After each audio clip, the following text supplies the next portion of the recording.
Hola a todos. Vamos a continuar con estas sesiones extraordinarias de la Asociación Mexicana de Cirugía Plástica, dirigidas a miembros en entrenamiento y miembros de nuestra asociación que ya están participando en la pandemia. Nos acompaña el día de hoy el doctor José Arturo Martínez Orozco, quien es jefe del Servicio de Infectología del INER, el doctor Guillermo Alberto Castorena Arellanos, que es anestesiólogo, especialista en medicina crítica, egresado del Instituto Nacional de Nutrición y trabaja actualmente en Médica Sur. El licenciado Daniel Osvaldo Rojas López, que es socio fundador del despacho médico legal en la Ciudad de México, especialista en Derecho Médico y asesor de múltiples hospitales privados. Bueno, le cedo la palabra al doctor Arturo Martínez y a todos ustedes gracias en medio de toda esta contingencia en dedicarnos unos minutos a la formación de nuestros miembros. Adelante. Bueno, pues muchas gracias por la invitación a la AMCEPER. Entonces, el objetivo de mi plática básicamente es darles una perspectiva de lo que es esta nueva pandemia llamada COVID-19 y lo que implica en la cirugía. Entonces, es importante conocer desde la epidemiología, la presentación clínica, cómo estamos haciendo el diagnóstico y cuáles son ahorita las limitaciones en cuanto a consultas y cirugías, que es más o menos lo que voy a presentarles el día de hoy. De todos modos, cualquier duda, pregunta, yo les voy va a estar mi correo durante la presentación y el Twitter donde también damos información sobre COVID-19 y todas las actualizaciones, va a estar ahí disponible para ustedes, que es @drarturoinfecto, que está ahí en la pantalla, para que me puedan seguir y ver todas las actualizaciones que hay en cuanto a esta infección y cómo se va desarrollando en México. Entonces, bueno, a nivel mundial empezamos de que al día de hoy tenemos más de 3,5 millones de casos ya en todo el mundo, con casi 250,000 defunciones. Importante que Europa es el lugar con mayor número de casos a nivel mundial, seguido de las Américas, pero lo que se espera es que como en las Américas estamos en una curva en ascenso, probablemente superemos a Europa en las siguientes semanas.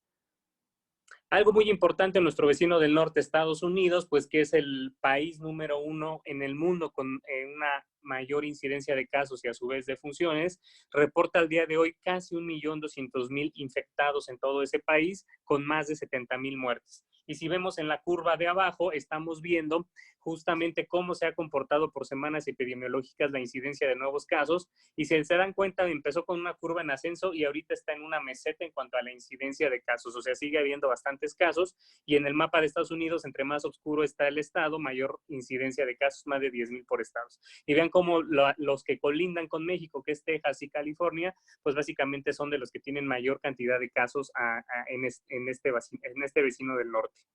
Algo muy interesante son las pruebas de laboratorio que se han hecho en Estados Unidos. Vean, esto es las pruebas de laboratorio en laboratorios de salud pública de Estados Unidos, la tasa de positividad. Y vemos cómo principalmente la curva verde, cómo los positivos, que son los de más de 65 años, con el paso de las semanas ha ido bajando. Y esta columna verde disminuye en incidencia en comparación con la amarilla y la azul. Pero vean cómo la amarilla va en ascenso y tiene una meseta, que son todos los pacientes de 18 a 40 años. Y esto es muy importante comentarlo para nuestras consultas, consultorios y cirugías. Obviamente el confinamiento de las personas de más de 60 años con comorbilidades pues ha hecho que haya menos incidencia en el diagnóstico.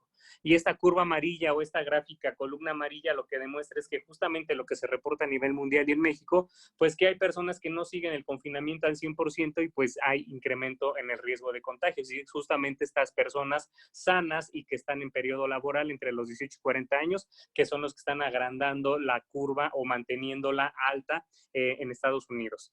Y si vemos en laboratorios comerciales, que es muchos de los que también podemos mandar aquí en la Ciudad de México, vean que la mayor cantidad de casos que se detectan a nivel privado son pacientes de 18 a 40 años que usualmente no van a instituciones porque no tienen realmente molestias importantes o porque se quieren hacer la prueba para sus trabajos, cirugías, etcétera. Y vemos cómo esa curva en los pacientes de 18 a 40 años hasta en laboratorios privados se sigue manteniendo alta en comparación con las de 60 y más años que han bajado la incidencia de casos.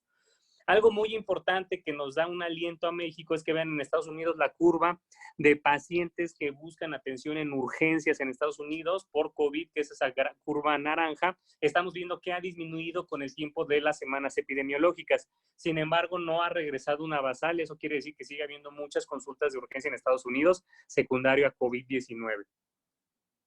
Y aquí tenemos la incidencia en cuanto a casos por edad en Estados Unidos. Vemos cómo la curva con mayor incidencia finalmente de casos hospitalizados, que eso es muy importante, son los pacientes de más de 65 años, seguido por el grupo de 50 años en adelante. Y más abajo, pues los de 18 años y los niños. Vemos que pues gente joven y niños prácticamente es raro que requieran hospitalizaciones, a menos que tengan ciertas comorbilidades.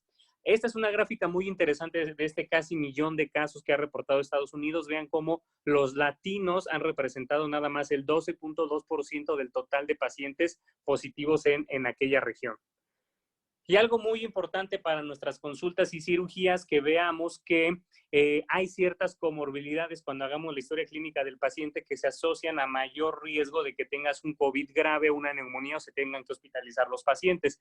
Y aquí, bueno, la fila azul habla de los adultos y ven cómo los adultos con mayor ingreso al hospital tienen comorbilidades como enfermedad cardiovascular, hipertensión, enfermedades metabólicas y obesidad, siendo hipertensión y obesidad las líderes en comorbilidades para ingreso a hospital por COVID-19. Y aquí vemos la tasa de muerte asociada. Esta línea roja es la gran cantidad de muertos que hay en Estados Unidos por COVID-19. Y las dos rayitas chiquitas que ven ahí es una cosa que les llamamos los infectólogos epidemiólogos el canal endémico. Cuando pasa de esa segunda raya negra, quiere decir que hay un brote importante de muertes relacionadas a alguna infección. Y vean cómo ya viene para abajo la curva asociada a mortalidad a COVID-19 en Estados Unidos. Sin embargo, pues sigue estando muy alta y todavía no toca ni la punta de ese canal endémico. En México, ¿qué está pasando hoy en día? Al día de hoy se han reportado más de 26,000 casos, con casi 7,000 casos confirmados en la Ciudad de México. Recordar que a diferencia de Estados Unidos, México tiene una cosa que se llama el modelo Centinela. Es decir, no son los casos reales, pero es una representación de la población para ver la magnitud de la incidencia de casos a nivel nacional. Entonces, si podemos multiplicar esto por 8, por 10, 12, 15, pues lo más seguro es que tengamos ya casi 300,000 o 400,000 casos a nivel nacional, donde obviamente el foco rojo más importante pues es la Ciudad de México, seguido de Tijuana, Sinaloa, Tabasco y el Estado de México y Quintana Roo, que son los estados con mayor incidencia. Y vean, si vemos la curva amarilla que ven ahí en esa gráfica, son los casos acumulados a nivel nacional. Pues es una curva que va en ascenso. Realmente no tenemos una meseta, ni siquiera bueno, el aplanamiento es aquí diferente. Aquí lo que queremos ver es que en algún momento haga una línea horizontal, que no la está haciendo. Pues estamos en las semanas críticas donde las tasas de contagio son altísimas y vemos cómo va para arriba esta curva amarilla, que son los casos a nivel nacional. Y si desglosamos por estados, vean cómo la Ciudad de México es el estado con mayor número de casos a nivel nacional y bueno, de ahí se van otros estados. Hay estados donde casi la diferencia en número de casos con la Ciudad de México podría ser hasta del 80%. Es por eso que dependiendo de la zona es el riesgo de las actividades laborales o esenciales o no esenciales que se tomen en consideración. Vean, por ejemplo, en el instituto donde yo trabajo, esta es nuestra gráfica de influenza, casos acumulados de influenza por semana epidemiológica, y vemos que afortunadamente la influenza ya terminó tanto a nivel nacional como en el instituto, como en la ciudad y a nivel internacional, principalmente Estados Unidos, y es una infección que no se sobrepuso con COVID afortunadamente, solo fue una colita de influenza. Pero si vemos, por ejemplo, vean, la tasa de positividad son esos grises. Esa columna total son las PCRs que hemos hecho en el Instituto a Coronavirus 2019 y vean cómo entre el gris representa los casos positivos a SARS-CoV-2, que SARS-CoV-2 es el nombre del virus causante de la enfermedad COVID-19. Vean cómo en el INER, con el paso de los meses y las semanas epidemiológicas, vean cómo en abril tuvimos casi 30% de positivos del total de los que se probaron y ahora para mayo ya vamos para el 40%. Es decir, en vez de ir en disminución, estamos anotando un incremento en la detección de casos a pesar de que nuestro instituto ya está saturado. Y si vemos por semanas epidemiológicas, nosotros tenemos, vean, esa curva que va en ascenso. Y a la mitad de esta semana que estamos viendo ya llevamos más del 50% y apenas vamos a la mitad de la semana. Es decir, que nosotros estamos esperando pues que los casos sigan aumentando en forma exponencial en las siguientes 4 a 8 semanas. Y si ven en la gráfica de abajo, no tiene nada que ver con la época de influenza que acaba de terminar. Es 4 veces más alto el número de casos comparados con los de influenza que tuvimos esta época y que fue una época fuerte. Ahora, rápidamente, ¿qué es este nuevo coronavirus? Este es un virus respiratorio que ya de una familia ya muy conocida que se llaman los coronavirus. Aquí estamos dando un ejemplo de esas familias de los coronavirus que en los 60s se empezaron a diagnosticar con pruebas de biología molecular. Hay diversos tipos. La mayor parte de los coronavirus usualmente causan catarros comunes, exacerbaciones de asma, EPOC o neumonías leves, y es muy raro que causan neumonías graves, y si las causan son pacientes inmunocomprometidos. Está el 229E, el OC43, NL63, HK1, pero si se dan cuenta hay otro grupo importante de coronavirus que se les llaman los beta coronavirus, donde el primero identificado fue el SARS en China en el 2003 y luego el MERS en el 2012 en Arabia Saudita. Estos beta coronavirus tienen la característica de ser muy letales, uno del 10% casi y otro casi del 40%. Y este nuevo coronavirus que circula, el SARS-CoV-2, que se le llama así porque tiene una similitud genética muy importante con SARS del 2003, tiene una letalidad que ha aumentado con el paso de las semanas y de los meses que evidenciamos desde China y se ha acercado ya casi al 7%. Es decir, es un nuevo virus que estamos conociendo y estamos preocupados porque es justamente de esta nueva familia de virus respiratorios que tienden a tener una letalidad alta y tienden a ser una enfermedad más severa a diferencia de los otros coronavirus. Pero afortunadamente por el momento la letalidad se ha mantenido más baja que estos coronavirus en cuanto a proporción de casos. Esto salió en un artículo hace algunas semanas solamente para evidenciar el impacto tan grande que tiene SARS-CoV-2 a nivel internacional, pero el impacto en la letalidad que no es tan grande. La importancia de esto es que quiere decir que este virus sí es más contagioso que SARS y que MERS e incluso que la influenza como lo estamos viviendo. Por ejemplo, los coronavirus ya son virus que conocemos su fisiopatología, cómo se manejan, no existen tratamientos como tales ni vacunas, pero normalmente como eran infecciones leves, pues lo más que causaban era una enfermedad similar a influenza, resfriados comunes o exacerbaciones de asma EPOC, en estos 4 que vemos aquí que eran los más frecuentes que circulaban antes de SARS-CoV-2. Las características clínicas más importantes de estos coronavirus que no son SARS-CoV-2, principalmente tos seca, fiebre, mialgias, artralgias y a veces una desaturación cuando los pacientes tienen una enfermedad causante de neumonía. En el Instituto de Enfermedades Respiratorias hemos conocido muy bien estos coronavirus, hemos hecho trabajos de investigación, aquí tenemos uno de los coronavirus en general, donde los mayormente afectados para hospitalización son pacientes vulnerables con alguna inmunosupresión. Ahí vemos VIH, hipertensión, asma, EPOC, diabetes, enfermedades cardiovasculares, que es lo mismo que está pasando ahorita con SARS-CoV-2. Y vean cómo las características frecuentes son tos sin expectoración, fiebre, disnea cuando se requieren hospitalizarse y desaturación, igual que lo que está pasando con SARS-CoV-2. Y normalmente, ¿cuál es la presentación clínica? Una neumonía o una exacerbación de asma o EPOC. Y lo más frecuente de estos coronavirus es que cuando están hospitalizados, normalmente todos los pacientes tienen algún hallazgo tomográfico que se puede evidenciar. Y aquí ahora sí, ya hablando del nuevo coronavirus SARS-CoV-2, vemos de los primeros artículos, este es un artículo de Lancet, pues las características clínicas de SARS-CoV-2 muy similares a los otros coronavirus cuando eran hospitalizados. Fiebre, tos, disnea, mialgias, artralgias, cefalea, básicamente, pues nada diferente, ¿no?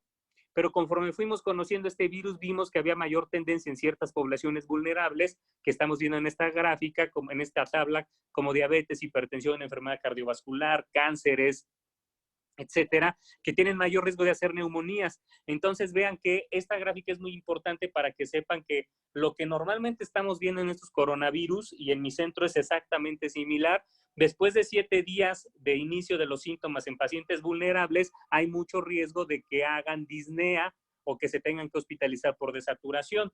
A los 9 días, los pacientes muy vulnerables o de alto riesgo presentan SIRA, que es un daño pulmonar muy importante, y en 11 a 12 días ya están ingresados en terapia intensiva. Y eso es lo que se ha dado en todo el mundo por el momento en pacientes de alto riesgo. Este artículo es muy importante por lo que todo mundo estamos usando equipo de protección personal al atender pacientes COVID y es por lo que se alertó a la comunidad médica internacional. Este artículo del JAMA de casi 140 casos evidenció que del total de sus hospitalizados, 41.3% de estos 148 casos hospitalizados en un lugar en Wuhan se habían adquirido dentro del hospital y 30% de estos ingresados eran trabajadores de la salud y muchos de ellos pues con comorbilidades, hipertensión, diabetes, enfermedad cardiovascular y algunas otras comorbilidades. Es decir, que aquí ni los trabajadores de la salud somos exentos de presentar una neumonía grave o una defunción, ingreso a terapia intensiva por este nuevo coronavirus. Y vean que básicamente las características clínicas del mismo personal de salud pues son las similares: fiebre, fatiga, tos sin expectoración, mialgias, artralgias y con una buena proporción de ingreso a terapia intensiva en pacientes con factores de riesgo. Vean que las complicaciones frecuentes son desde SIRA, que es un daño pulmonar importante, arritmias, y que la muerte puede ir desde el 4 hasta el 12% dependiendo de cada hospital.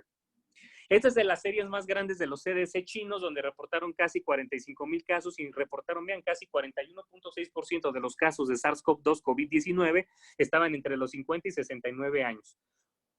Y la mayor parte tenía diabetes, hipertensión, enfermedad cardiovascular, EPOC, cáncer o alguna comorbilidad que comprometiera el sistema inmunológico. JAMA hace algunas semanas desglosó este reporte de los CDC chinos y básicamente reportó que el 87% de los casos oscilaban entre los 30 y 79 años. Niños menores de 10 años, menos del 1% se reportaron, como hoy en día igual se reporta. La enfermedad leve es hasta más del 80%. El espectro de enfermedad leve hay que recordar que es desde un catarro común, un broncoespasmo, una exacerbación de asma, EPOC o una neumonía leve que se puede tratar en la casa. La parte severa, que es cuando tienen que hospitalizarse, hasta 14%, y el ingreso a terapia intensiva en el 5%. Pero aquí va lo más importante: paciente que ingrese a terapia intensiva, en este artículo hasta 50% se mueren. Y lo que acabamos de ver con los reportes recientes de Nueva York, hasta 88% de los ingresados a terapia intensiva tuvieron una defunción. Conforme fueron pasando las investigaciones y los reportes de China, pues hubo mayor protección en diferentes provincias de China, y en este gran estudio de los 45,000 pacientes confirmados encontraron que finalmente la infección en el personal de la salud bajó a 3.8% usando las medidas de protección, comparado con ese 30% que se había reportado en Wuhan. Los factores más asociados a muerte, ¿cuáles son? Principalmente tener más de 60 años, tener un SOFA elevado y un dímero D elevado, que es lo que han reportado la mayor parte de los artículos, como vemos en este artículo de Lancet. Y también algo que se ha asociado a mortalidad es que continúan con PCRs positivas o con replicación de virus. Vean, en este artículo de casi 200 pacientes, casi todos los que habían fallecido seguían después de 20 días excretando al virus, o sea, con virus respiratorio todavía positivo. Es decir, va a haber pacientes que no a los 14 días, ya por tener sus 14 días de cuarentena, van a dejar de ser infectocontagiosos o van a dejar de tener replicación viral en la vía respiratoria. ¿Y estos qué pacientes van a ser? Pues los que tengan estos factores de inmunosupresión.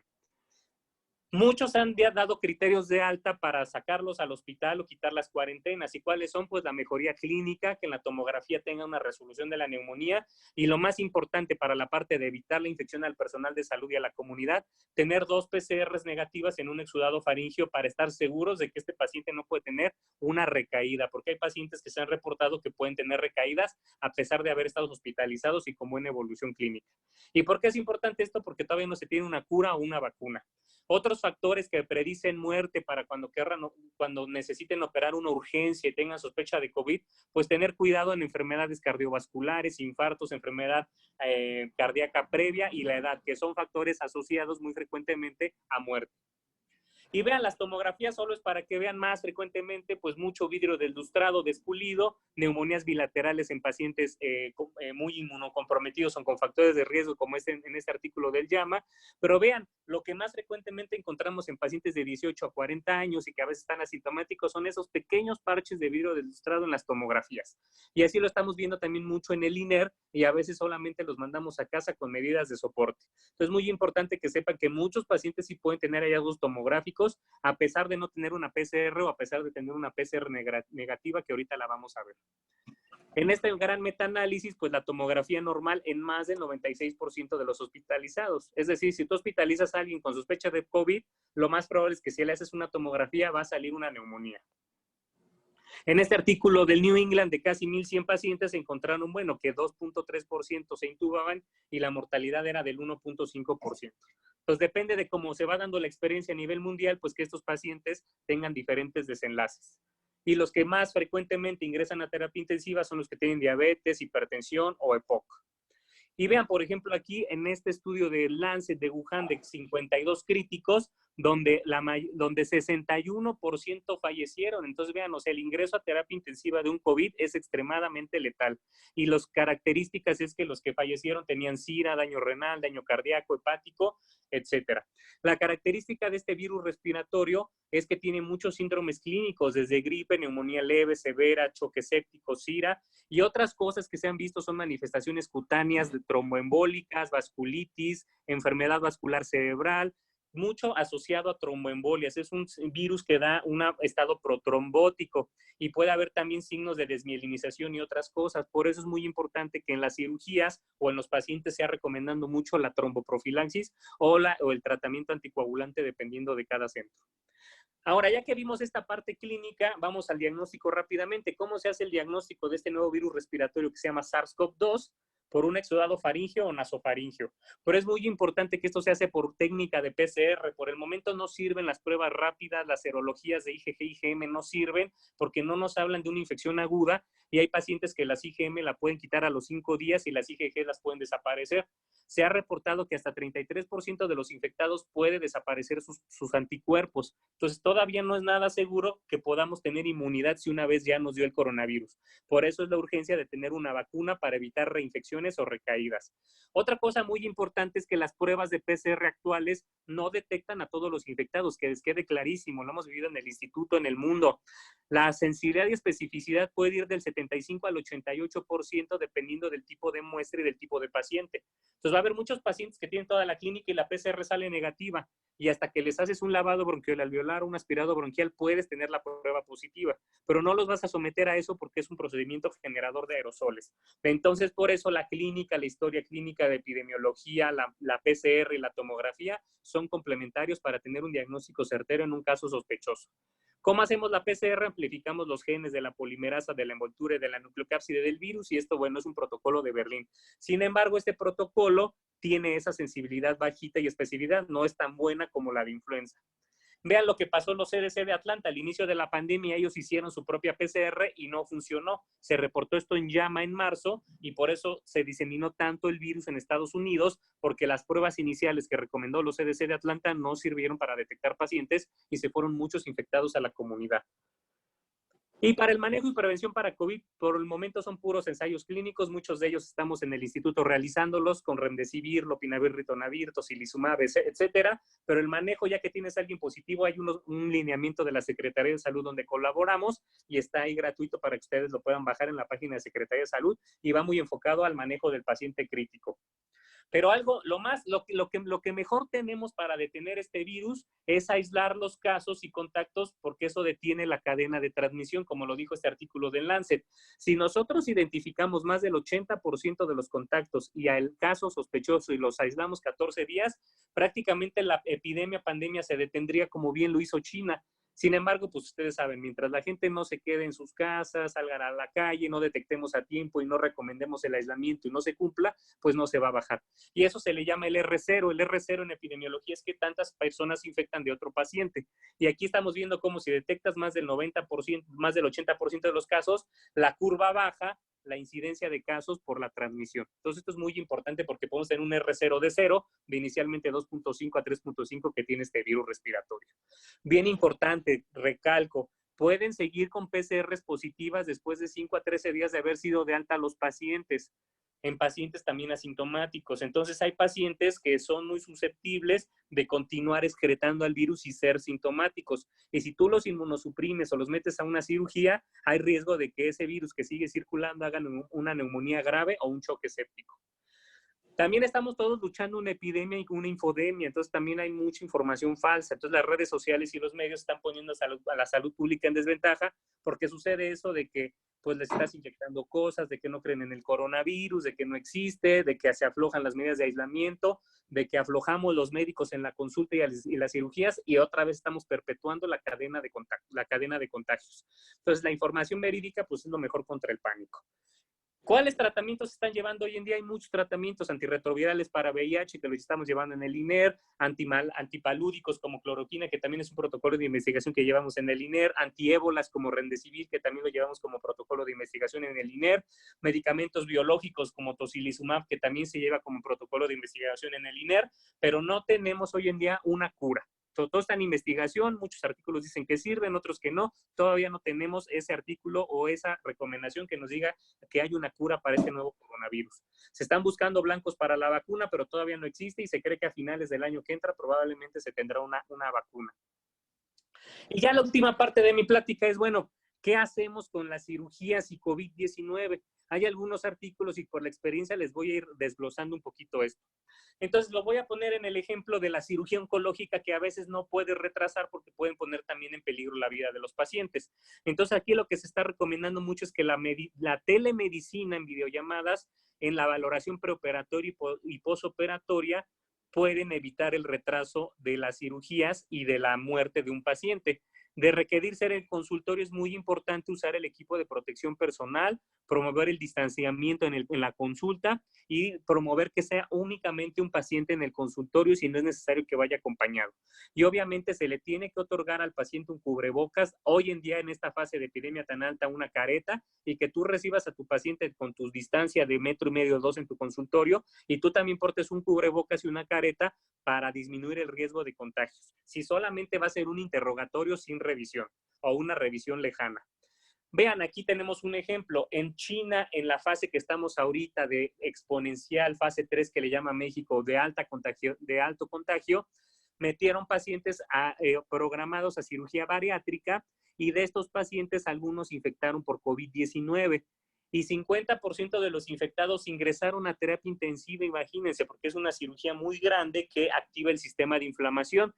Y bueno, se evidenció en este artículo que la transmisión probable pudo haber sido dentro del hospital en personas asintomáticas portadoras. ¿Quiénes son esas personas asintomáticas portadoras? Desde el asistente, la enfermera, el circulante, el que le cobró en la caja, el mismo cirujano, etcétera. O sea, hay muchas personas asintomáticas que ahorita son los que están perpetuando la infección de COVID-19, la enfermedad. Este otro artículo muy interesante del impacto de la pandemia de SARS-CoV-2 en la actividad profesional de un servicio de cirugía general y del aparato digestivo de un centro de referencia, que juntaron a todas las cirugías ambulatorias y programadas que habían sido diagnosticados posteriormente por COVID y que encontraron que en las cirugías programadas en general en este tercer nivel, 7% de los pacientes programados electivos, 7% se infectaron por SARS-CoV-2. Intervenciones de urgencia, cirugías de urgencia, un 11.1% de pacientes que se infectaron. Y vean, esto es lo más importante, los cirujanos que operaron estas cirugías hubo una tasa de infección hasta del casi 25% en los cirujanos que atendieron estas cirugías. Entonces es muy importante porque esto vuelve a decir, como en unas fases exponenciales como la que tenemos estas semanas en México, aceleran mucho la tasa de contagios y la posibilidad de infección, tanto de tu paciente como del mismo médico tratante. Este otro artículo que me imagino muchos de ustedes ya lo conocen son las características clínicas y desenlaces de pacientes que se les hizo cirugías en periodos de incubación de este SARS-CoV-2. Fue una corte retrospectiva de 34 pacientes que fueron sometidos a cirugía en periodo de incubación. Todos estaban asintomáticos al ingreso, ninguno tenía una sospecha de COVID al momento de la cirugía y vean, 44% de estos pacientes ingresaron a terapia intensiva y 21% fallecieron. Este es el gran riesgo que ocurre en las fases exponenciales de la epidemia. Probablemente en un futuro, en unas semanas, esto vaya a disminuir en México con la disminución de la incidencia de contagios. Pero en este momento mi recomendación como infectólogo es evitar las cirugías programadas y si vamos a hacer cirugías de emergencia con todas las medidas de protección, porque ahorita cualquiera que veas en la calle y hasta con algún síntoma es COVID, hasta no demostrar lo contrario, que es muy importante. Aquí estamos viendo justamente la gráfica de estos pacientes que ingresaron a cirugía y en cuánto tiempo desarrollaron la infección. Normalmente los primeros signos y síntomas fueron a los 9 días en media, la diseña empezó a los 11 días y ya la muerte a los 21 días. Ahora, entonces, ¿cuál es mi recomendación? Y miren, este artículo de The American Journal of Surgery nos lo dice muy bien. Hay que, en épocas de COVID y cirugía, tenemos que clasificar bien a nuestros pacientes, clasificarlos en no infectados, cuáles tienen todo el potencial de ser portadores asintomáticos y cuáles isosintomáticos infectados. Hay que hacer una evaluación clínica de COVID-19, por eso toda esta plática para entender todos los signos y síntomas, la historia de contactos y actividades los 14 días previos a tu cirugía, y en cirugías selectivas, pues lo ideal es por ponerse por la alta transmisión de SARS-CoV-2 dentro de los hospitales. Y entonces a lo que se va aquí es que las cirugías de preferencia se tienen que llevar a cabo en hospitales no COVID, porque el riesgo de infección en una cirugía en un hospital COVID, pues en vez de ser del 24% para un cirujano, puede ser hasta el doble, e igual en un paciente, del 11% en emergencias, pues hasta del 30%. Entonces, pues lo ideal son en clínicas no COVID y no se hayan demostrado esta transmisión ni portadores de sus trabajadores de la salud. ¿Qué les recomiendo yo para operar a sus pacientes, tener mayor seguridad y que no se vayan a complicar sus cirugías de emergencia por el momento? Realizar estudios de diagnóstico, de valoración inicial, tomografía, PCR en pacientes sospechosos epidemiológicamente o clínicamente, enviar a cuarentena, y si son cirugías de urgencia que no se pueden retrasar, sin tener los datos clínicos, epidemiológicos o de auxiliares diagnósticos, todos se consideran sospechosos hasta no demostrar lo contrario, por lo que se les recomienda a todos los cirujanos usar el equipo de protección y valorar el riesgo quirúrgico de sus pacientes, porque acuérdense, estos pacientes pueden fallecer o ingresar a terapia intensiva por las complicaciones pulmonares, vasculares, trombóticas de los pacientes COVID. Entonces, ¿qué les pasa a todos estos posquirúrgicos infectados? Pues pueden tener microtrombosis, comprometer la vasculatura, el flujo de tu cirugía y puede ser no exitosa. ¿Cuál es el equipo de protección personal mínimo durante cirugías que se recomienda y que yo les recomiendo y que ha salido en varios artículos? El N95, sus goles, usar una careta, un doble guante, la bata quirúrgica desechable, los cubrezapatos y gorros. Si hay riesgos de salpicaduras en cirugías de cabeza y cuello, en anestesiólogos que estén ahí con vía aérea difícil, usar una escafandra. ¿Por qué? Porque puede haber generación de aerosoles que se peguen al cuello y al desvestirse se pueden infectar. Y esto nos lo demostró Llama en este artículo donde vemos la exposición a aerosoles en cirugías de cabeza y cuello y en vías aéreas difíciles. Si no usas escafandra, vean, en el cuello se queda una gran parte de SARS-CoV-2 y cuando te desvistes, finalmente te puedes infectar por el proceso del desvestido. En los anestesiólogos que los están apoyando, ¿qué les estamos recomendando? Pues una secuencia de intubación rápida, no dar ventilación manual, evitar la aerosolización durante la intubación, y lo ideal es que no haya tanta gente circulando mientras el anestesiólogo está intubando, y de preferencia, ya que el anestesiólogo tiene a su paciente intubado, sedado y tranquilo y todo, pues ya entrarlo el equipo completo. Retirar adecuadamente el equipo de protección personal. Les repito, ese es el paso crítico donde la mayor parte de los médicos tienen a infectarse por SARS-CoV-2.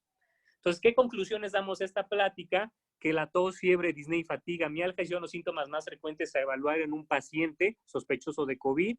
1 a 10% puede tener síntomas gastrointestinales. La diabetes, la enfermedad cardiovascular, la enfermedad pulmonar crónica y otras comorbilidades son las más frecuentes. Linfopenia es un marcador en la sangre casi que identifica a todos los pacientes COVID, por si es lo único que tiene una biometría hemática y los datos clínicos. La radiografía y TAG en hospitalizados, casi todos van a tener una neumonía. La mortalidad puede ir desde el 0.9 hasta el 15%, ¿de qué depende? De la edad, el SOFA, las comorbilidades, el dímero D, etcétera. Las complicaciones más frecuentes son el corazón, pulmón y en el riñón. 81% de los casos siguen siendo leves. RT-PCR, la PCR es el método diagnóstico ideal, pero recordar que no tiene la especificidad del 99% que a todos nos gustaría. Por lo que una PCR negativa no te va a descartar al 100% un caso cuando tienes todos los datos clínicos, y más si si este paciente tuvo contacto con alguien positivo, es un trabajador de la salud. Se sugiere el uso de algoritmos de atención para la detección, detectar a todos los casos y contactos para disminuir el R0. Si detectamos y damos más del 80%, vamos a contener la infección. Y en una fase de alto contagio, es decir, la fase 3 que se le llama aquí en México, pues por el momento no es seguro las cirugías programadas. El descenso en la curva de contagios hará que nos reincorporemos a las actividades clínicas usuales. Y bueno, esta plática a lo mejor en unas 8 semanas puede cambiar y ya puede haber otras recomendaciones para las cirugías programadas o ambulatorias. Mi recomendación es que esta fase tan importante de contagios en México probablemente va a durar 4, 6 u 8 semanas. Entonces, en 8 semanas podremos volver a hablar para saber cómo se pueden retomar otra vez las actividades normales, quirúrgicas y clínicas. Y bueno, obviamente en esta fase 3, todas las cirugías, consultas, se recomiendan hacerlas con equipo de protección personal. Todas, porque todos son sospechosos hasta no demostrar lo contrario. Y bueno, muchas gracias por su atención. Dudas, preguntas, mi Twitter, @drarturoinfecto. Ahí está mi correo electrónico. Si quieren datos, dudas, preguntas, cuándo van a poder operar, recomendaciones para las cirugías, etcétera, sus anestesiólogos cirujanos, pues estamos muy al pendiente. Y también algo muy importante, si algún trabajador de la salud como ustedes llega a infectarse o a hospitalizarse, sin problema pueden mandarme un correo para ayudar en lo que se pueda a la atención, porque para eso estamos. Y muchísimas gracias. Muchas gracias, doctor Orozco. Ahora quiero pedirle al doctor Castorena si nos puede acompañar con su plática. Gracias. Cómo no, doctor Ramos, muchas gracias. Voy a preparar la pantalla.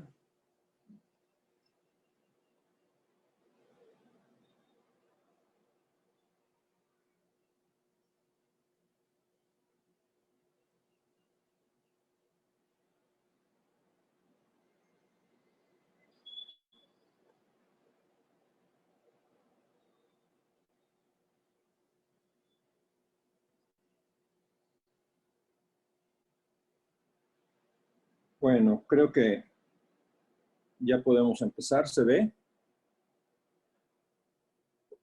Sí, doctor, se ve muy bien. Muchas gracias. Bueno, muchas gracias al doctor Ramos, desde luego al doctor Martín Morales, por invitarme a esta serie de pláticas.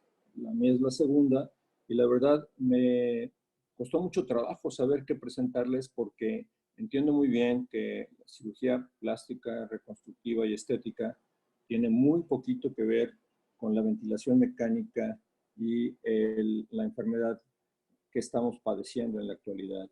Ustedes ven las 4 instituciones en las 4 esquinas de esta diapositiva con las que yo estoy relacionado desde un punto de vista educativo o laboral y quiero comentarles que en la que está abajo a la izquierda, el COMEC, el Colegio Mexicano de Medicina Crítica, preparó una guía rápida de consulta para todos los que estén interesados. Tiene temas más bien relacionados con la medicina crítica y se los recomiendo, lo pueden ustedes consultar directamente entrando a la página de nuestro colegio y hay muchísimas cosas en cuanto a lo que es no solamente ventilación mecánica, sino prácticamente todos los temas que involucra el síndrome COVID-19.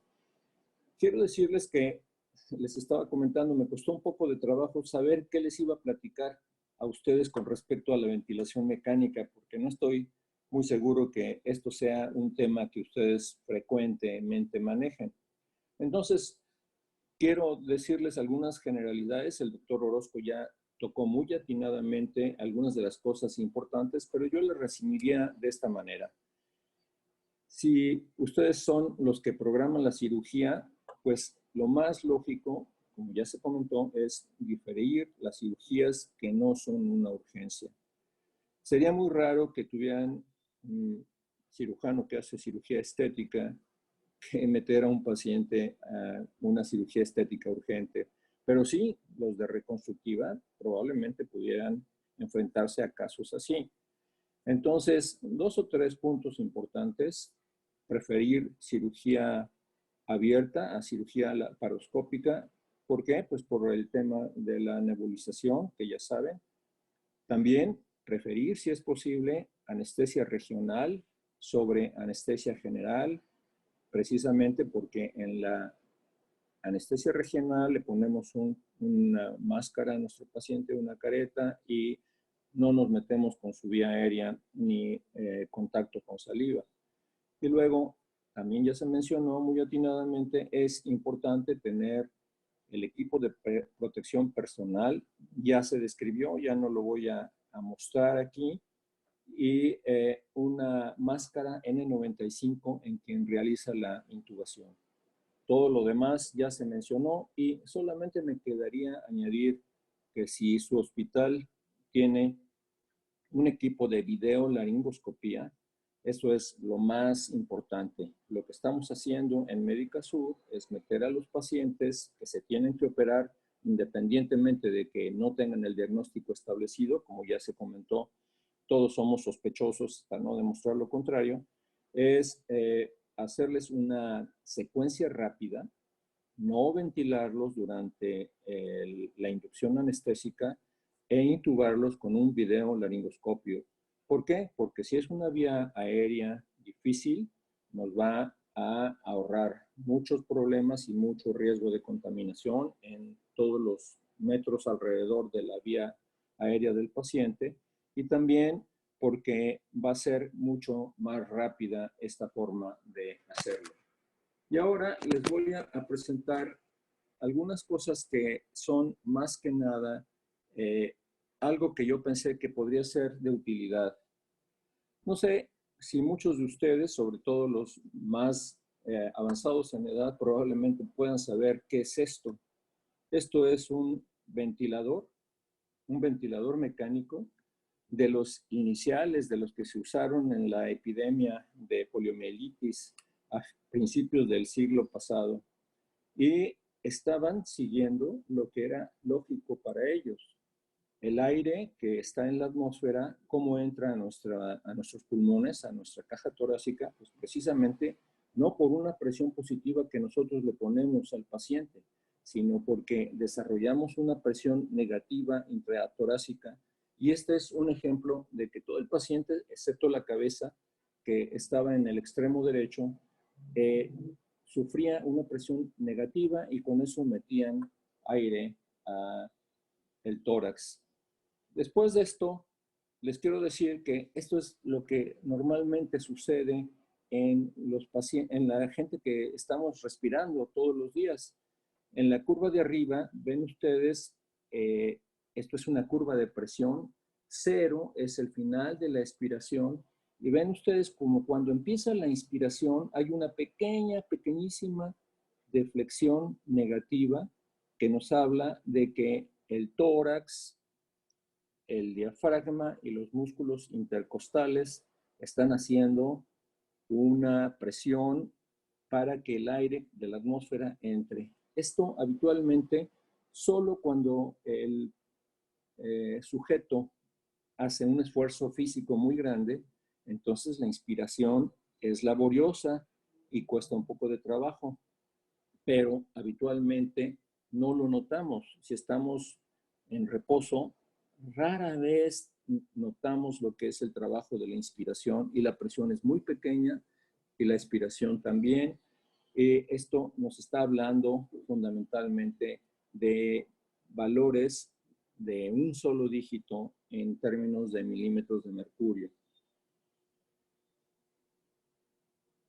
Este es un ejemplo diferente al que les enseñé primero, de que después del Iron Tank o pulmón de acero, se usaron estas corazas. Estas corazas solamente comprometían el tórax y el abdomen, y los miembros y el cráneo estaban completamente libres de presión negativa, y de esta manera hacían que los pacientes, sobre todo en parálisis vulvar, por ejemplo, pudieran meter aire. Y la gran ventaja de estos aparatos es el hecho de que de repente el paciente no tenía tubos. Como ustedes ven, esta paciente podía estar sin tubos en la tráquea y podía manejar ella sola sus secreciones, y también podían hacer que tuvieran una deglución y poder alimentarse por la vía normal, que es muy difícil con un paciente intubado. Pero, ¿qué pasa cuando nosotros metemos al paciente a un ventilador? Le ponemos un tubo endotraqueal y hacemos una ventilación controlada por volumen o por presión. Vean ustedes en la gráfica, también tenemos la línea de abajo, es el 0, y tenemos una presión que es mucho mayor, una presión de entrada. Aquí va a ser al revés, la inspiración no es una deflexión negativa pequeñita como en la gráfica que inicialmente les mostré, sino que es una deflexión muy positiva hacia arriba. En los pacientes sanos, esta deflexión puede ser de un valor entre 15, 20, 25 milímetros de mercurio, la inspiración, y la expiración Aquí en este caso no vemos la deflexión negativa que se traduce en un esfuerzo inspiratorio del paciente. Hasta la cuarta inspiración, el paciente tiene una mínima deflexión negativa y esto representa su inspiración. Pero vean qué diferencia de la curva previa a la actual. Esto quiere decir que estamos sometiendo a nuestra vía aérea, a nuestros bronquios, bronquiolos y alveolos, a presiones que son muy por arriba de lo fisiológico. Actualmente se nos hace que esto es lógico. Bueno, pues ¿cómo vamos a ventilar un paciente de otra manera? Este señor es el doctor Ibsen, es un anestesiólogo intensivista de la mitad primera del siglo pasado y fue al que se le ocurrió prolongar el enfoque transoperatorio. Tenía la experiencia como anestesiólogo ya en esa época de intubar a los pacientes, pero a nadie se le había ocurrido que esto podía hacerse por periodos prolongados de tiempo, más prolongados que una anestesia. Y entonces realmente transformó en el 53 el concepto de áreas de recuperación en los primeros esbozos de lo que pudiera ser una terapia intensiva respiratoria. Entonces, como ven ustedes, esto es un gran paso en la ventilación mecánica. Ya estamos hablando de la ventilación mecánica. Bueno, de ahí vamos a dar un súper salto. La ventilación mecánica ha sufrido muchísimas mejoras. Hay sensores de presión y de volumen, de oxígeno, de CO2 en el lado inspiratorio y expiratorio de los circuitos respiratorios. Pero actualmente, ¿cómo se está manejando este síndrome de COVID-19? Se puede llegar a tener en el espectro más grave de la enfermedad un distrés respiratorio. Y cuando los pacientes llegaron a las unidades, fundamentalmente en Italia, con una enfermedad avanzada, pensaban que esto era igual a un síndrome de distrés respiratorio del adulto.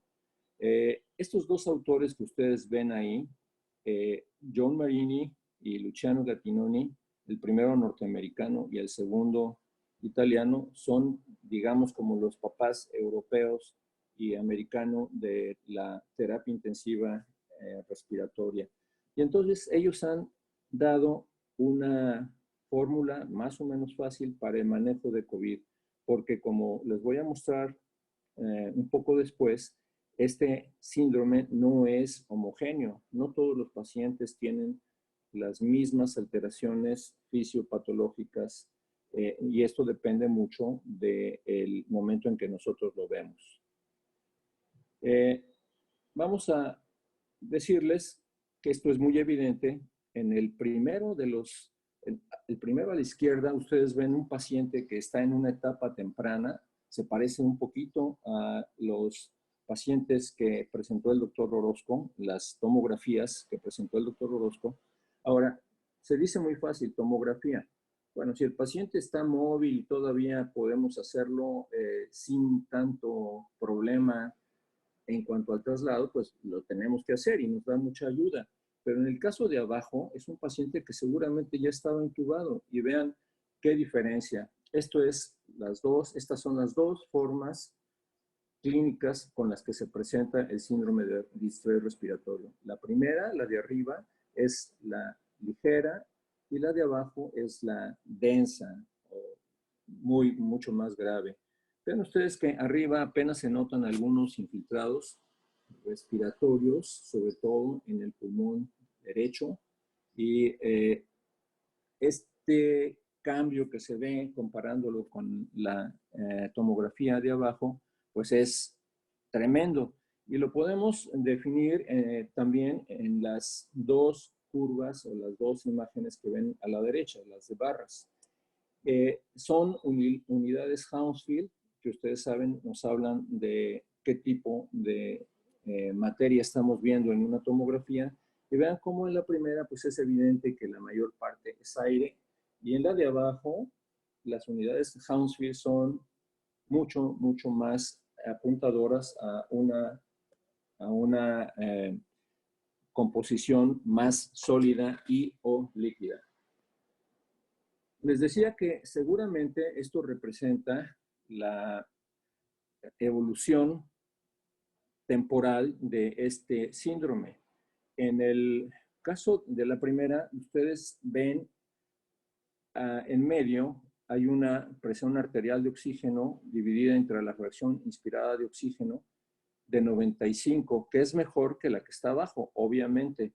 Pero vean, normalmente nosotros debemos de tener alrededor de 300. Y fíjense cómo aquí ambas, la de arriba y la de abajo, están realmente muy disminuidas. Esto quiere decir que el paciente de arriba, el A, está teniendo hipoxemia, ¿sí? Porque seguramente ya tiene apoyo ventilatorio. No ventilatorio, sino simplemente aumento de la fracción inspirada o a veces ya también apoyo ventilatorio. Y la de abajo, pues es 10 milímetros de mercurio más baja y obviamente esto está francamente visible en lo que se ve en esta tomografía computada. Esta es la última diapositiva que yo les voy a pasar. Y esto es del trabajo del doctor Marini y Gattinoni. Y es muy importante esta diapositiva porque nos habla del periodo de tiempo, de los objetivos, de las opciones que podemos usar y por qué las estamos usando. Antes, durante y después de la intubación. Y muy importante, durante la fase de destete. El weaning es el destete. Entonces, antes de que intubemos al paciente, lo que nos preocupa mucho es darle un buen aporte de intercambio de gases y eso sería lo primero, pero lo segundo, igual de importante, es evitar lo que dice ahí el síndrome de daño inducido por el ventilador o por el propio paciente en este caso. ¿Cuáles son nuestras opciones terapéuticas? Pues bueno, darle oxígeno, ya sea por puntas nasales, por CPAP, por ventilación no invasiva o por oxígeno a altos flujos, voltearlo boca abajo sin intubación y hacer que el paciente no tenga tantos esfuerzos inspiratorios, porque esto es lo que propicia que el paciente se deteriore más rápido.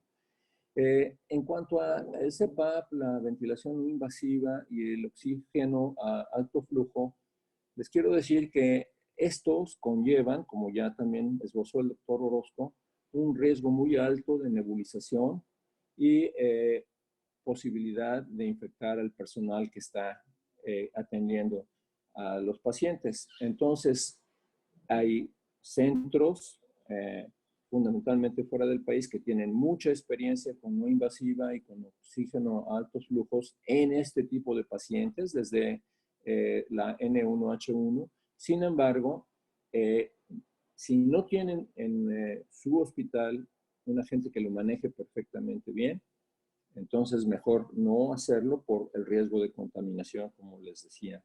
Y lo que es importante aquí, el raciocinio detrás de todo esto, es evitar que el paciente esté realizando esfuerzos respiratorios que aumentan el estrés en el pulmón y que resultan en daño. En general, cuando pasamos a la segunda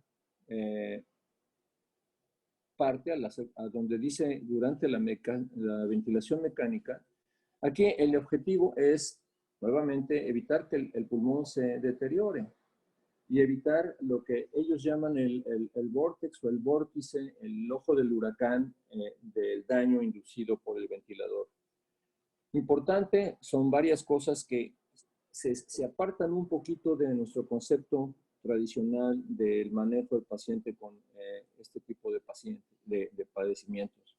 Hay que bajar el PIB, lo mínimo necesario, frecuencia baja, volúmenes corrientes bajos y tanto como lo acepta el intercambio de gases. Saber que nuestra saturación está por arriba del 92% y nuestro CO2 es razonablemente alto. Mantener un balance estricto de líquidos, reducir la demanda de oxígeno. A veces para esto hay que sedar al paciente y hay que relajarlo. Y si no tenemos éxito, hay que considerar la oxigenación extracorpórea. Estos son casos ya muy desesperados, muy avanzados. Aquí, nuevamente, hay que tratar de reducir el estrés vascular, que es el inicio de todo este síndrome, y transpulmonar. Abajo, donde dice después de la intubación, es una, digamos, una diferenciación entre los dos tipos de tomografías que le presenté. El primero representa la tomografía donde había un alveolo muy llenito, mucho aire en el pulmón, y el de abajo es donde ya hay infiltrados y derrame y líquido intrapulmonar y extrapulmonar.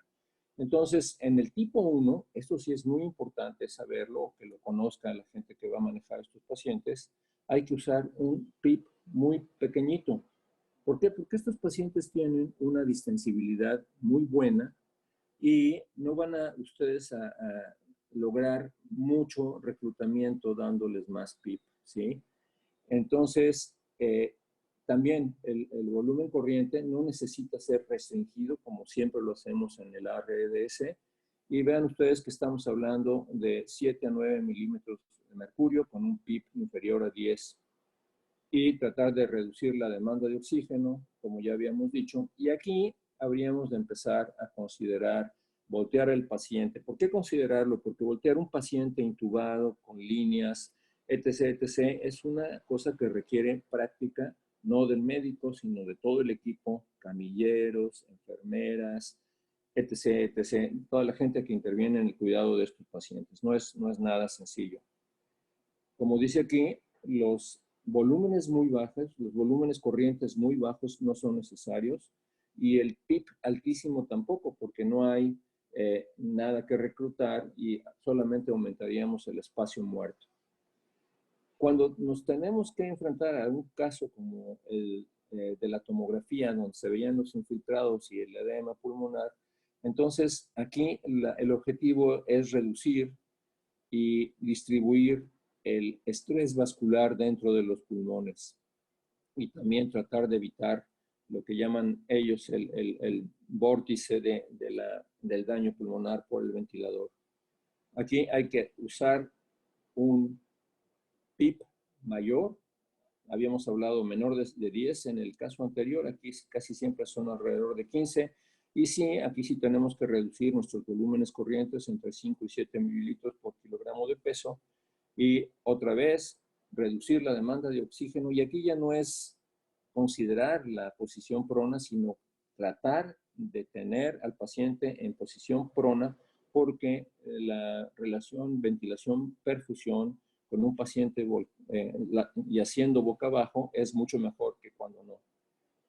Y como dicen ustedes, el raciocinio detrás de esto es que pues todo esto se parece mucho más al ARDS o al síndrome de insuficiencia respiratoria progresiva del adulto que nosotros conocemos tradicional y habitualmente. Y finalmente, pero no menos importante, la fase de destete.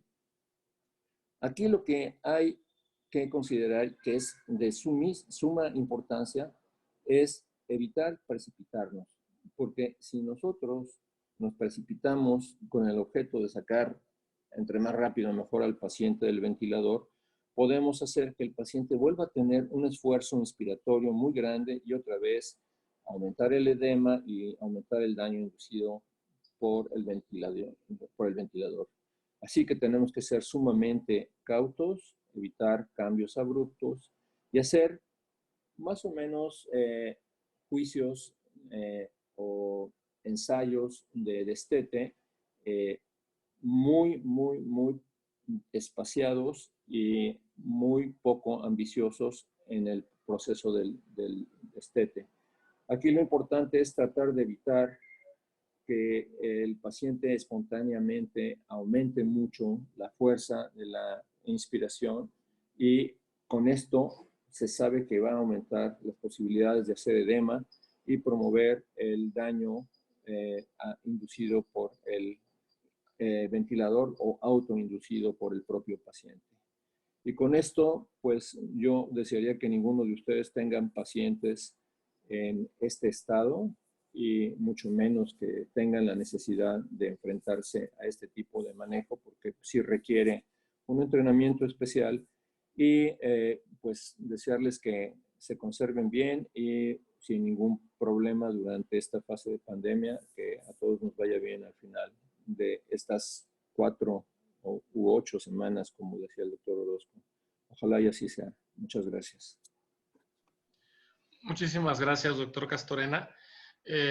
Muy útil su plática y yo creo que orienta mucho a todos aquellos que ya están colaborando y ayudando en el manejo de estos pacientes.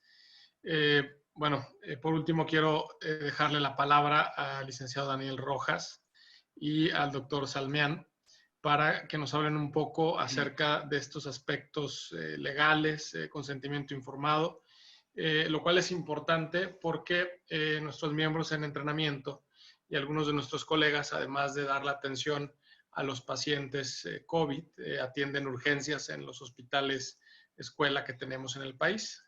Bueno, adelante, licenciado. Muchas gracias por su participación y bienvenido.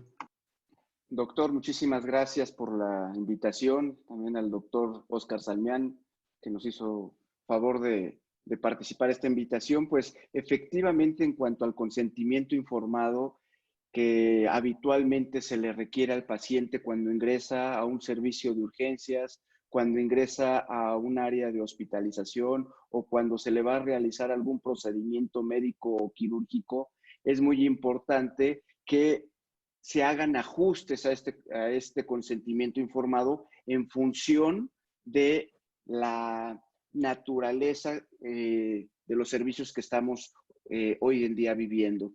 Es decir, vamos a tener en el consentimiento informado que agregar los riesgos inherentes a la pandemia que estamos viviendo, como pueden ser que el paciente pueda tener también como riesgo inherente la posible transmisión de virus o enfermedades, que pueda haber escasez de recursos médicos, pueda haber insuficiencia de la capacidad resolutiva o instalada de la unidad de salud en la que se le está atendiendo y principalmente de las unidades o de las áreas de medicina crítica.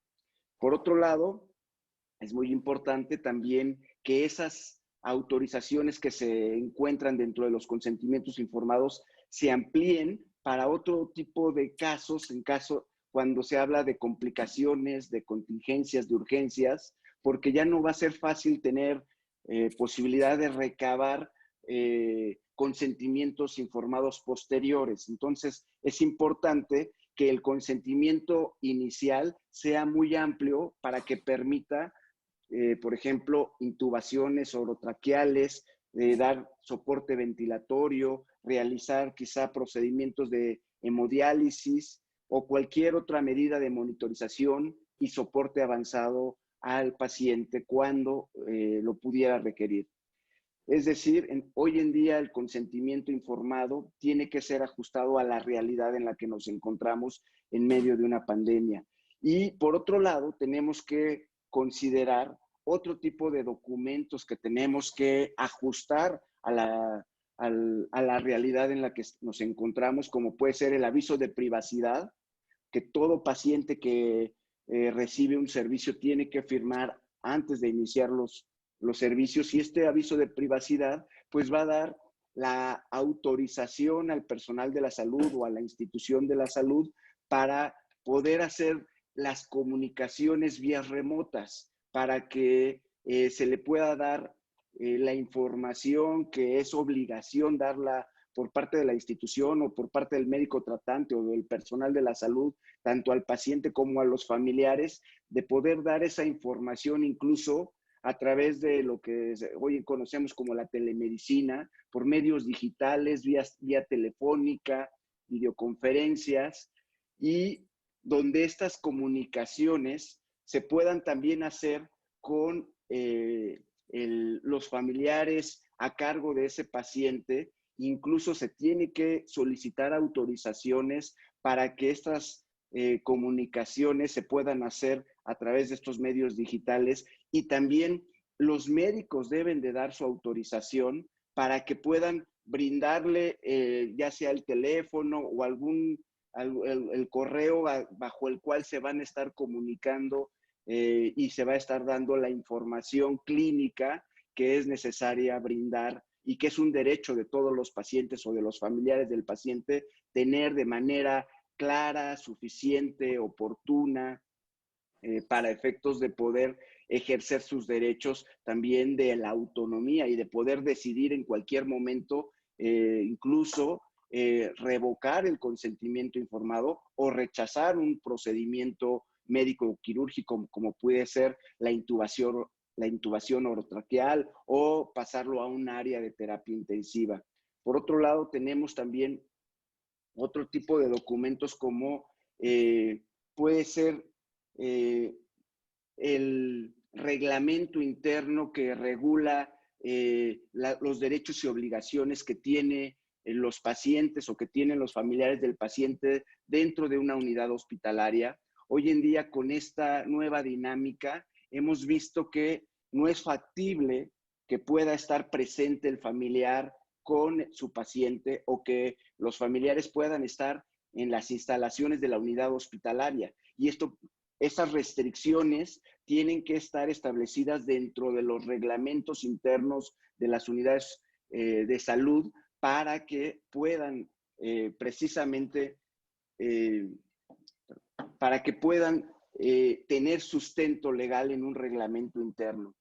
Y de ahí la relación que se va a vivir con el paciente pues es distinta, la relación que se está viviendo con los familiares del paciente también es distinta, y todos estos documentos que regulan la prestación de servicios de salud pues tienen que ajustarse. Tener por entendido que aun cuando estamos viviendo dentro de una emergencia sanitaria por caso fortuito, fuerza mayor, estamos dentro de una pandemia y se pueden saturar los servicios de salud, esta situación no exime al personal de la salud, a los médicos, a desatender las obligaciones que tienen respecto a documentar todo su acto médico en los expedientes clínicos, de tal manera que el expediente clínico sigue siendo una obligación inherente a la atención de servicios de salud, de tener que integrarse correctamente, de tener que existir que todo paciente tenga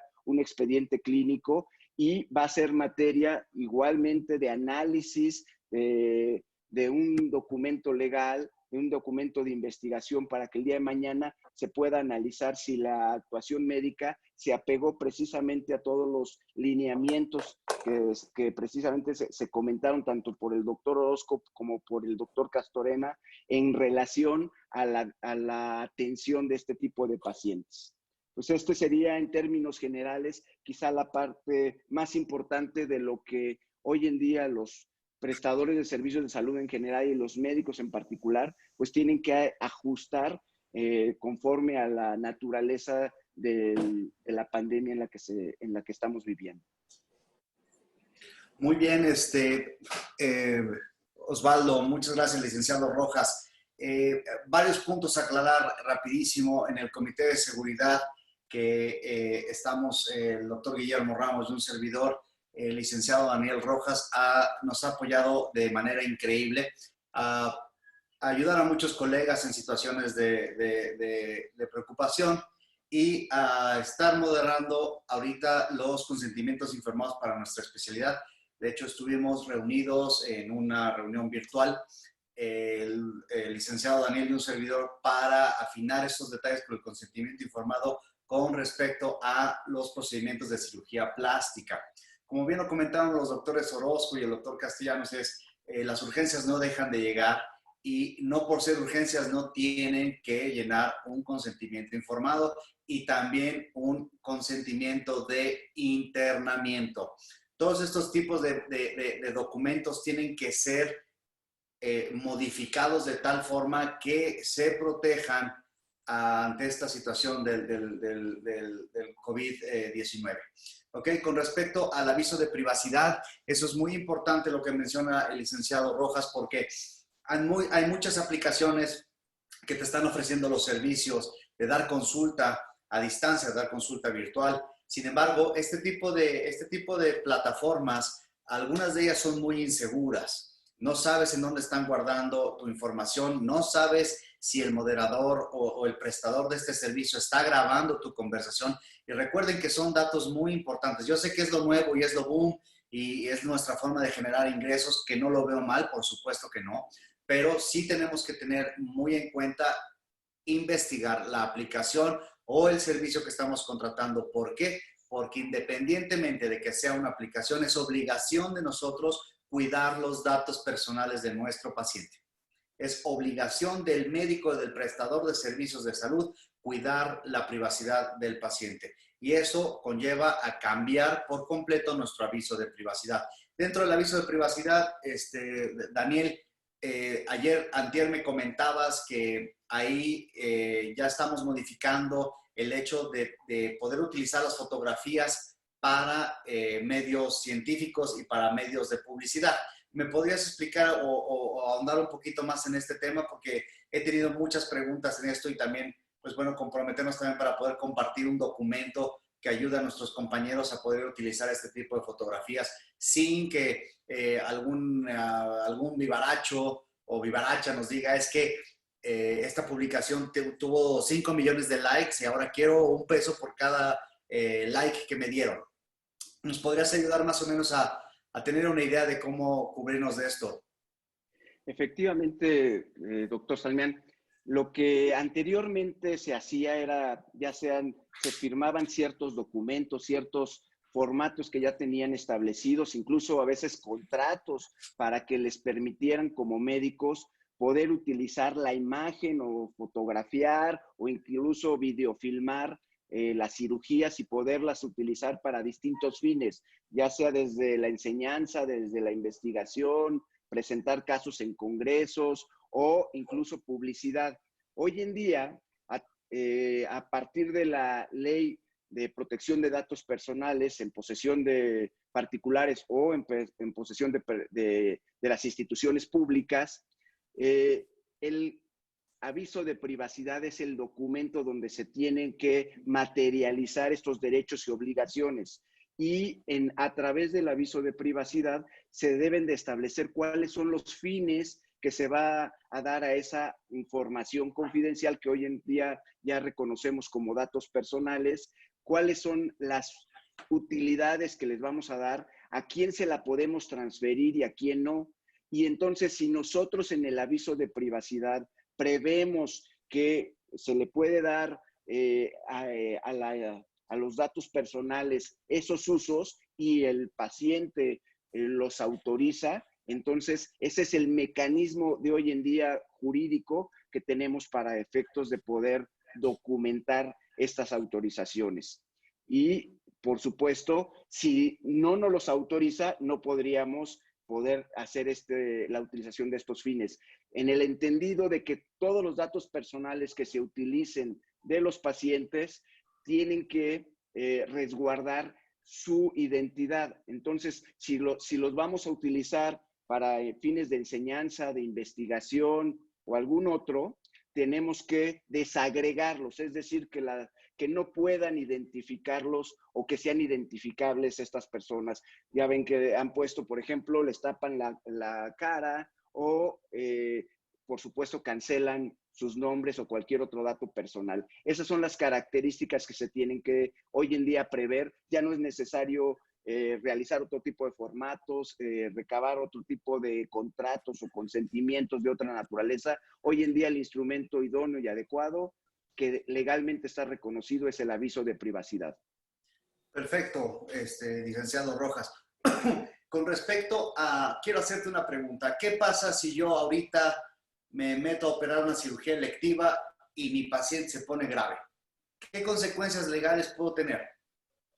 A pesar de que me firmó un consentimiento informado de COVID, de que se expone, mis consentimientos informados por procedimiento, por anestesia, todo esto. ¿Qué puede sucederme si yo opero una paciente de cirugía electiva, le hago una liposucción, una abdominoplastía, una mamoplastia de aumento y esa persona a los 5 o 7 días contrae el COVID, el SARS-2, COVID-2 y ¡pum! Se pone grave?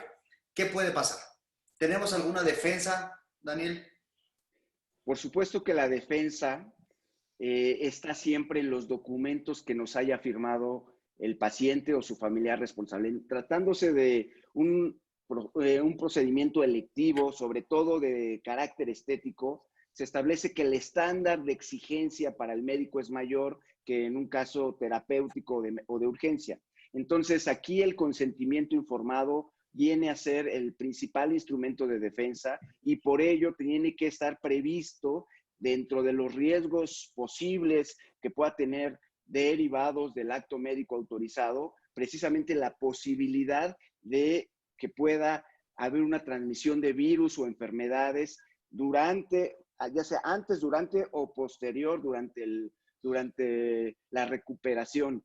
Y una vez que se encuentra debidamente autorizados, pues el paciente, ¿cuál es el efecto de informar de manera suficiente, clara, oportuna y veraz a los pacientes, que ellos puedan ejercer su derecho a la autonomía para poder decidir de manera libre si se someten o no al procedimiento quirúrgico y se asumen ese riesgo inherente a ese acto médico autorizado, de tal suerte de que si se presenta el riesgo previsto en ese consentimiento y se acredita que la actuación médica del médico fue apegada a lo que exige la buena práctica médica, lo que conocemos como la lex artis médica, entonces no vamos a tener ningún problema. Por supuesto que entendemos que los consentimientos informados no son licencias para poder realizar actos negligentes o imperitos. Siempre se debe de acreditar o corre a cargo del paciente o de quien acusa poder acreditar si existe un caso de negligencia o impericia, en este caso por un descuido, ¿no? Daniel, por ejemplo, si ahorita las cirugías selectivas están, pues no prohibidas, pero se sugiere detenerlas, no hacerlas, y un paciente se pone grave, ¿una posible demanda procede?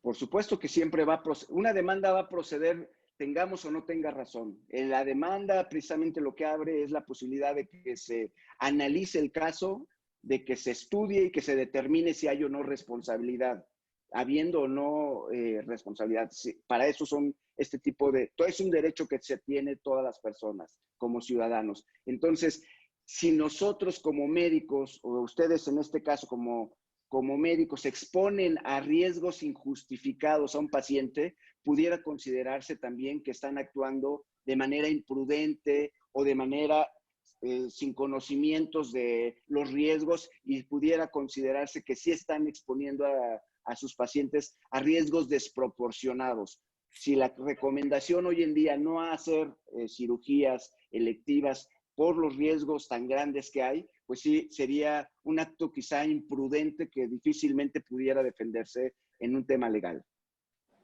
Perfecto. Guillermo, ¿alguna otra pregunta que quieras agregar? No. ¿Tú? No, muchas gracias. Estoy aquí pendiente, pero todo quedó muy claro desde mi punto de vista. Muchas gracias. Doctor Ramos. Bueno, muchísimas gracias. Creo que fue bastante buena esta plática. Vamos a finalizar, digamos, la persona que nos está apoyando para grabarla. Bueno, este video se va a editar.